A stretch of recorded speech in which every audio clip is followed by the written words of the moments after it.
오늘 본문 말씀 짧습니다. 비방하지 말라, 또 판단하지 말라는 간단한 교훈을 가지고 있습니다.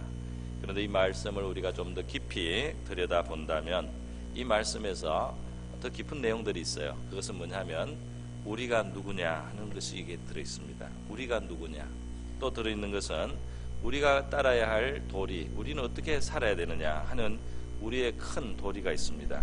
또 이 말씀을 깊이 들여다보면 우리가 하나님을 어떻게 알고 살아가야 되느냐, 그 교훈이 이 속에 또 들어있습니다. 그것을 한번 생각해 보기 원합니다. 먼저 우리가 누구냐 하는 질문에서 생각해 보겠습니다. 이 본문이 말씀하는 것은 우리는 법을 만드는 입법자가 아니다. 또 우리는 사람을 재판하고 심판하는 재판관의 자리에 하나님이 우리를 두시지 않았다는 겁니다. 이거는 세상 재판관이 아니고 도덕적으로 우리를 심판하는 그 심판장인 우리 사람이 아니다. 우리가 아니다. 오히려 우리는 하나님이 만드신 법 아래 살아가는, 법을 우리 마음대로 만드는 존재가 아니고 하나님이 두신 법 아래 살아가는 피조물이다. 그리고 언젠가는 재판장이신 하나님 앞에 서서 재판을 받아야 되는 존재다. 우리는 재판하는 존재가 아니고 재판을 받아야 되는 존재다. 그것을 말씀하고 있는 것입니다. 성경은 우리 하나님의 보좌, 심판의 보좌에 대해서 계시록과 같은 곳에도 말씀하고 예수님의 복음서에도 여러 곳에서 장차 우리가 그분의 재판서 앞에서 재판 보좌 앞에서 심판받게 될 거라는 것을 말씀하고 있습니다. 히브리서 9장에서는 한 번 죽는 것은 사람에게 정하신 것이요 그 후에는 심판이 있으리니, 사람은 한 번 죽어야 되고 심판을 반드시 하나님 앞에서 받게 된다는 것입니다. 그래서 사람을 함부로 비방하고 판단하는 사람은 자기의 자리가 아닌 자리에 가 있다는 겁니다. 재판관의 자리에 자기가 가 있다는 겁니다. 이것을 성경은 교만하다고 말하고 있습니다. 시편 73편 8절에서 9절은 교만한 자 혹은 오만한 자 그렇게 부르면서 이를 악인이라고 말하고 있어요. 시편 73편 8절로부터 이렇게 말합니다. 그들은 능욕하며 악하게 말하며 높은 데서 거만하게 말하며 그들의 입은 하늘에 두고 그들의 혀는 땅에 두루 다니도다. 자기를 높이고 말이죠.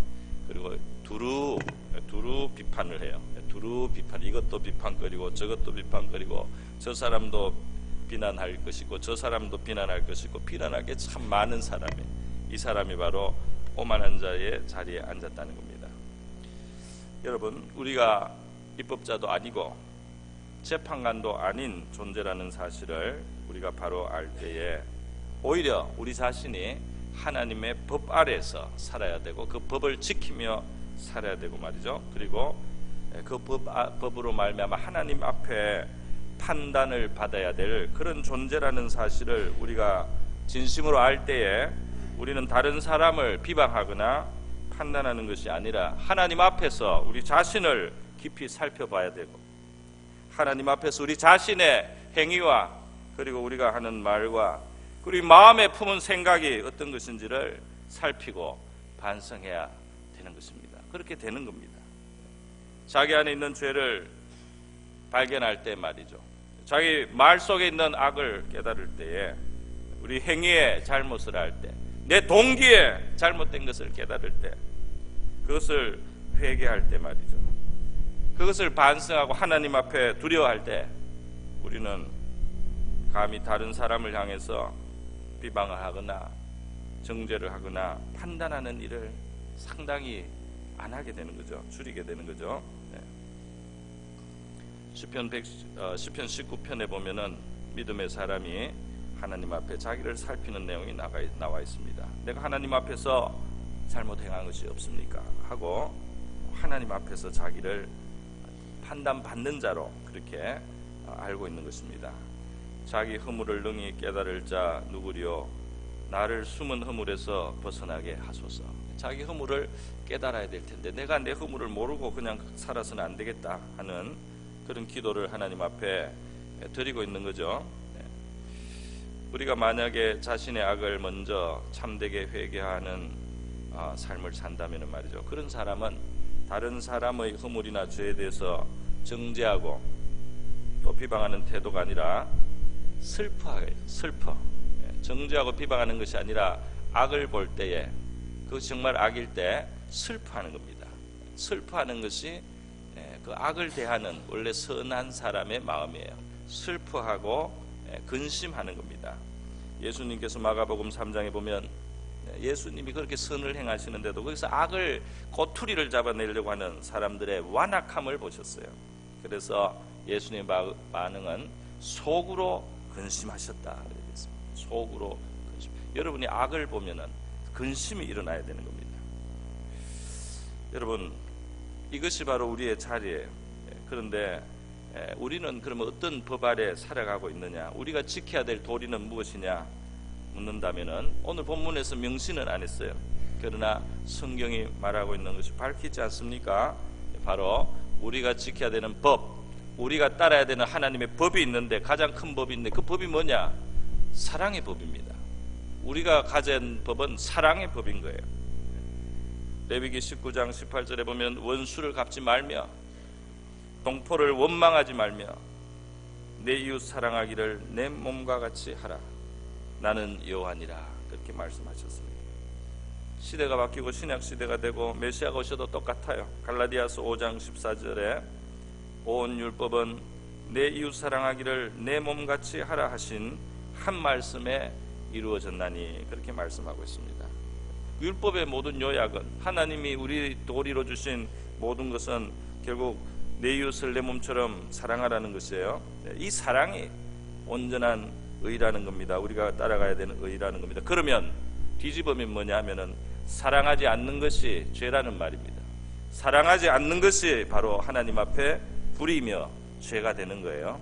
사랑이 없는 것, 사랑치 않는 것, 사랑으로 하지 않는 것, 그것이 바로 불의한 것이고 죄가 되는 겁니다. 그러므로 남을, 형제를 비방하고 남을 판단하는 일이 뭐냐? 바로 대표적으로 사랑이 없는 것의 증거인 것입니다. 사랑으로 하지 않는 것이 바로 나타나는 것이 다른 사람의 허물을 보고 말이죠, 비방하고 판단하는, 그것이 바로 불의한 모습이에요. 그것이 바로 죄이며 악인 것입니다. 비방하는 것, 남의 잘못, 그 잘못이 잘 보이는 것 말이죠. 정죄하기를 좋아하는 마음, 이런 것은 모두 사랑의 정반대에 있는 것으로 우리 안에 있는 죄와 악의 표현인 것입니다. 그 영어에 보면은 어려운 말을 좀 해서 미안합니다. The benefit of the doubt라는 표현이 있어요. benefit은 혜택이라는 뜻이고 doubt는 의심 혹은 불확실하다 이런 뜻입니다. 이 말은 뭐냐면 불확실할 때는 그것을 혜택을 줘서 선으로 해석한다 이런 뜻이에요.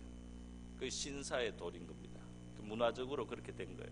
이것이 정말 선인지 악인지 애매할 때는, 이게 선일 수도 있고 악일 수도 있을 때는 그걸 선한 동기로 하는 것으로 봐준다 이 말인데요.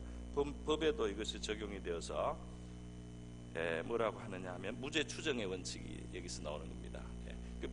증거가 확실하지 않을 때는 죄가 없는 것으로 일단 봐주면서 그렇게 찾아 나간다는 것. 이 선의의 해석, 이것이 말이죠. 이것이 바로 이제 옳은 의로운 정신에서 사실 나오는 것입니다. 우리 자녀들을 보면은 그래요. 자녀들이 잘못을 하면은 다른 사람들이 아유 당신 자식이 이제 이런 잘못을 했다고 하거나 그런 어떤 판단을 듣게 되면 부모들이 어떻게 합니까? 부모들이 내 아이가 그런 아이가 아닙니다 이런 말을 잘해요. 우리 애는 그런 애가 아니래. 왜 그렇습니까? 사랑으로 길렀잖아요 자기가. 그 안에 물론 선도 있겠죠. 물론 악도 있는데 그건 덜 보이는 것 같아요. 그래가지고 우리 애는 원래 그런 애가 아닌데 친구가 나쁘다 그래요. 그러면 또 이제 그쪽에서는 또 그렇게, 거기도 그렇게 생각해요. 사랑하니까 이걸 이제 허물을 덮어주고 허물이 덜 보이고 그렇게 변호까지 하게 되는 거죠. 그럼 여러분, 사랑이 말이죠, 판단력이 없는 것을 말하는 것은 아닙니다. 하나님이 우리에게 판단을 하지 못하게 하는 게 아니에요. 사랑은 잘못을 잘못으로 판단하면 판단될 수 있고, 그것이 분명할 때 그것을 어떻게 대하는가, 성경은 그것도 말하고 있어요. 이 잘못을 봤을 때 온유한 마음으로 바로잡으라고 성경은 말씀하고 있습니다. 그것을 부끄럽게 하고 욕되게 하고 그렇게 하지 말고 그것을 바로잡는 일은 해야 되는 겁니다. 그래서 형제들아, 사람이 만일 무슨 범죄한 일이 드러나거든 신령한 너희는 온유한 심령으로 그러한 자를 바로잡고 너 자신을 살펴보아 너도 시험을 받을까 두려워하라. 바로잡기는 바로잡아요. 그것도 사랑이에요. 잘못된 것은 바로잡아주는 게 사랑이죠. 그러니까 충고를 해줄 수 있습니다. 미움으로 하지 말고 사랑으로 충고해주고 사랑으로 충언을 해주고 사랑으로 조언해줄 수가 있어요. 바로잡아주는 거예요. 아예 그 잘못을 하지 않도록 미리 신경을 써서 그 잘못에 가지 않도록 미리 내가 할 수 있는 일을 해주는 거, 이거 바로잡아주는 일을 하라고 말하는 거예요. 비방하는 것이 아니고 바로잡아줘. 그리고 너 자신도 살펴봐서 너도 시험을 받을까 두려워하라. 이 말이 바로 우리가 입법자도 아니고 재판장도 아니고 우리가 바로 그 판단을 받게 될 존재라는 것을 잊지 않는다는 겁니다. 저 사람이 저렇게 잘못하는 것을 보니까 혹시 나도 저럴 수 있지 않을까, 혹시 내가 저러고 내가 모르고 있는 것은 있지 않을까, 그렇게 스스로를 경계하고 두려워하는 생각을 가지는 거예요. 저 사람의 잘못이 나하고 상관이 없다고 그렇게 딱 갈라놓고 저 사람은 불의하고 나는 의롭다, 그래서 내가 의로운 내가 저 사람을 판단한다, 이렇게 보지 않는 겁니다. 나도 인간이고 저 사람도 인간인데 저 사람이 저런 것을 보니까 나도 저럴 수 있겠다 하는 것을 알고 말이죠, 시험을 받을까봐 두려워하는 그 삼가는 마음을 갖는 것 말이죠. 이것이 합당한 태도라고 말씀을 하고 있는 거예요. 그러니까 다른 사람의 잘못을 신나게 말하는 사람들은 다 악하고 불의한 거예요. 하나님 앞에 잘못된 거예요. 다른 사람의 잘못을 말하면서 히득거리고 웃는 사람들이 있어요. 그걸 조롱하고 비웃는 사람들이 있어요. 오만한 자들입니다. 하나님 앞에 굉장히 불의한 거예요. 다른 사람의 잘못 때문에 근심하고 슬퍼하고 말이죠. 그리고 두려워하는 것이 우리 인간이 있어야 될 자리라는 거예요. 입법자도 아니고 재판장도 아니라는 겁니다. 그러면 우리의 참되신 입법자이시고 또 재판관이신 하나님은 어떠십니까? 그는 창조주로서 죄에 대하여 정당하게 정죄할 수 있고 또 심판할 수 있는 진정한 권리를 가지고 계신 분입니다. 그러나 하나님께서는 어떻게 하셨어요? 우리에게 그 아들을 보내주셨어요. 그러면서 그 모습, 자신의 모습을 보여주셨는데요, 예수님을 보면 입법자의 권세, 심판장의 권세, 이런 게 보입니다. 예수님 그 아들에게 아버지의 모습이 나타나는 거예요. 마태복음 5장에 보면 여러 곳에서 예수님께서 말이죠, 법을 세우는 걸 볼 수 있어요. 율법을 해석합니다. 권위 있게 율법을 해석해서 율법에 이런 말씀은 이런 뜻이다. 그 간음하지 말라고 한 것은 간음자리에 들어간 것만, 침상에 올라간 것만 간음이 아니고 너희 눈으로 하는 그 잘못된 것을 보는 것이 너희 간음이다. 사람을 죽여야만, 숨통을 끊어야만 살인이 아니고 마음으로 분노하고 미워하고 그 사람의 인격을 해칠 때 그것이 살인죄에 들어간다. 예수님께서 이렇게 해석을 해주셨어요. 그 입법자의 권위로 하신 겁니다. 그리고 또 새 계명을 주지 않습니까? 계명을, 법을 막 세우시는 거예요. 요한복음 13장에 보면 새 계명을 내가 너희에게 주노니 서로 사랑하라. 내가 너희를 사랑한 것 같이 너희도 서로 사랑하라. 이렇게 말씀을 해주는 겁니다. 그런데 또 아버지 하나님께서는 이 하나님의 아들 예수 그리스도를 입법자의 그런 모습으로 보일 뿐 아니라 심판자의 그 권세도 그에게 주신 것을 성경은 말하고 있어요. 어떻게 되냐면 아버지께서 아무도 심판하지 아니하시고 심판을 다 아들에게 맡기셨으니 이는 모든 사람으로 아버지를 공경하는 같이 아들을 공경하게 하려 합니다. 요한복음입니다. 또 요한복음 5장 이어지는 구절에 보면 아버지께서 자기 속에 생명이 있음 같이 아들에게도 생명을 주어 그 속에 있게 하셨고 또 인자됨을 인하여 심판하는 권세를 주셨느니라. 그 인자, 사람의 아들이죠. 하나님의 아들이 하늘의 왕이 말이죠. 우리 인류의 구원을 위하여 희생을 하시기 위해서 사람의 몸을 입고 이 땅에 오셨기 때문에 이분이 그 심판의 권세를 나중에 행사하시는 것이 더 합당하다 이 말입니다. 우리 예수 그리스도가 바로 입법자이시며 심판장이라는 이 사실을 우리가 생각할 때 우리가 아는 중요한 사실이 있어요. 진짜 법을 세울 수 있는 분, 진짜 심판하시는 그분은 그 권세를 가지고 계신데 그 권세를 가지고 이 땅을 오신 그분이 어떻게 우리를 대하여 주셨는가 하는 것입니다. 그분은 정죄하기를 서두르지 않으셨어요. 그분은 판단하고 심판하는 것을 서두르지 않았다 이 말입니다. 그분은 먼저 자기를 주셔서 그 죄를 사함을 받게 하고 용서를 얻게 하고 그들이 살 길을 먼저 찾으신 것을 우리가 볼 수 있지 않습니까? 나도 너를 정죄하지 아니하노니 가서 다시는 죄를 범치 말라 이렇게 말씀해 주십니다. 소자야 안심하라 너의 죄 사함을 받았느니라. 그 죄 사함은 어디서 나옵니까? 예수님이 자기 어깨에 걸머지시는 거잖아요.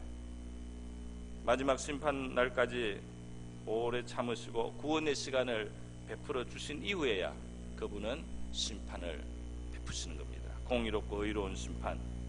참 입법자이며 재판장이신 주님은 우리 죄인들을 대하여 먼저 비방하고 심판하고 재판하는 모습으로 찾아오지 않고 그날까지 심판의 그날이 있지만은 공의로운 심판의 그날에 앞서서 우리에게 살 길을 먼저 만들어 주시고 우리를 위해서 자기의 피를 기꺼이 흘려 주시고 그렇게 먼저 하시고 나서 구원자로서 먼저 우리를 대하여 주셨습니다. 여러분, 우리가 남을 비방하고 싶고 판단하고 싶은 유혹이 있을 때 우리의 죄와 악으로 말미암아 된다는 사실을 우리가 기억을 해야 돼요. 그리고 이것을 기억하고 행하는 자들은 복이 있을 줄 믿습니다. 참 입법자와 재판장이신 주님이 은혜를 베풀고 계시고 말이죠. 내가 그 수혜자인 것을 기억을 하고 그분이 오래 참으심으로 내가 지금 용납을 받고 있다는 이 사실을 기억하면서 우리 다른 형제자매들을 대하고 우리 하나님 앞에 겸손하게 살아가는 저와 여러분 될 수 있기를 바랍니다. 우리 긍휼을 베푸는 자 긍휼을 받게 될 줄로 믿습니다. 다 같이 기도하겠습니다. 우리 함부로 판단하고 재판한 심판자의 자리에 오만한 죄들을 용서 구하고요.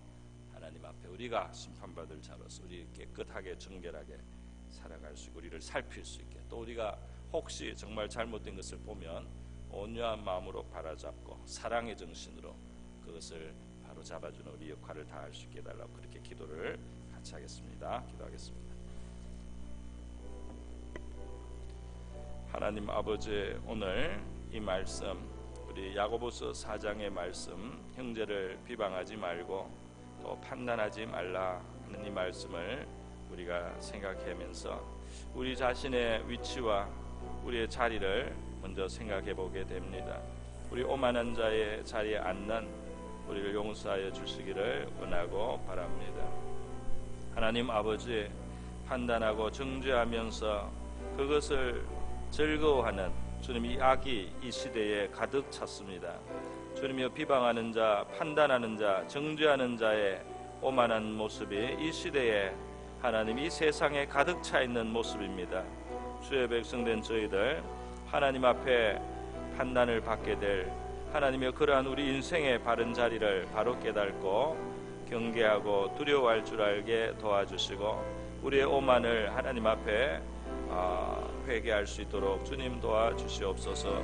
입법자와 재판관은 한 분이시며 우리 하나님께서 능히 구원하시기도 하시고 멸하시기도 하는데 너는 누구에게 이웃을 판단하느냐고 하나님께서 우리에게 물으십니다. 하나님 아버지시여, 우리의 이 교만한 모든 악을 아버지 회개할 수 있게 하옵시고 바른 정신으로 하나님 앞에 살아갈 수 있도록 도와주시기를 원하옵나이다. 우리 아버지 앞에 두려워하는 마음으로 주님 살아가는 우리가 되게 하여 주시옵소서. 할렐루야. 아버지 감사합니다. 할렐루야. 주님이시여 우리 하나님을 경외하는 저희들 되기를 원합니다. 긍휼이 있는 심판을 우리가 기대하고 아버지 긍휼이 있는 심판을 입어야 할 텐데 주님이시여 우리가 남에게 하시하게 그렇게 아버지 사람들을 각박하게 심판하고 판단하는 어리석은 자들이 되지 않게 하여 주시옵소서. 오 하나님 아버지 긍휼히 여겨 주시기를 원하옵나이다.